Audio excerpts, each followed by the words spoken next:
right, it's district breakdown time, 10-5A Division One. We have Jon Poorman from the Houston Chronicle. Jon, this looks like a very tough district. Yes, they lose Pato and Hightower moving up, but they bring in the Magnolia schools, and it should be a pretty interesting district, don't you think? Oh, yeah, absolutely. This is one of the districts in the Houston area that I'm most excited to kind of watch and see how everything plays out.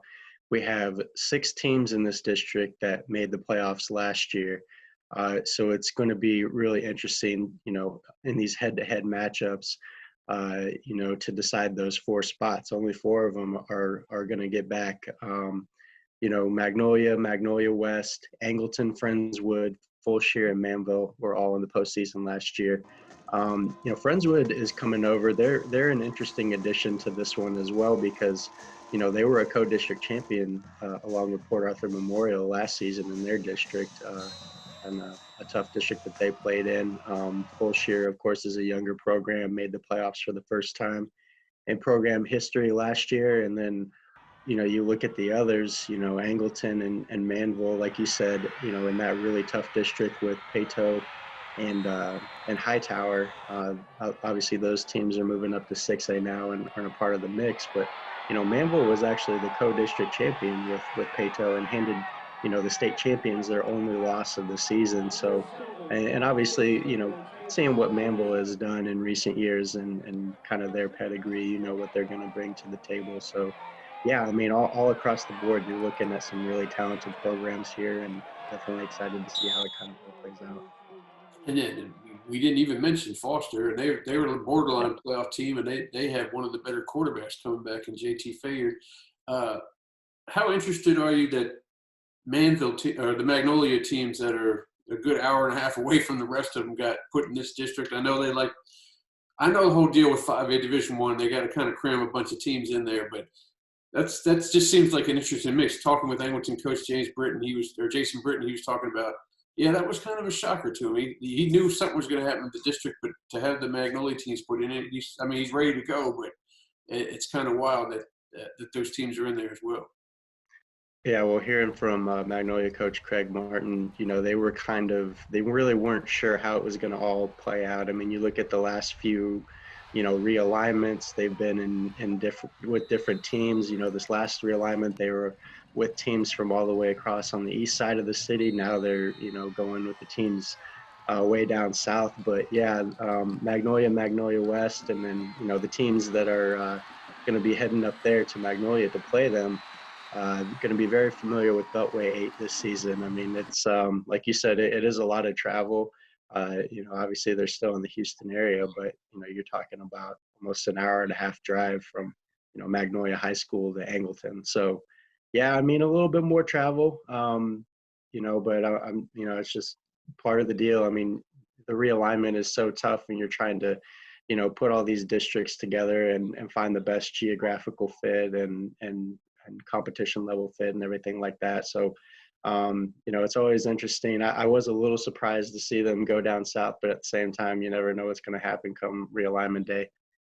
Yeah, the booster clubs are going to have to do a couple extra bake sales to get some fuel for those buses, right? To get where they're going, especially where the gas prices are now. How about Manville? I'm interested in Manville this year. I mean, yes, they made the playoffs. They're second team out. Actually, I don't even know if they finished ahead or behind Hightower, but I do know that in their terms, they didn't have the greatest of seasons, despite having Seymour as, first team all district and having some good players. They got beat by Hightower and I think they got beat by them twice. I think they lost to them in the playoffs as well. But just talk about how you think they may bounce back this year.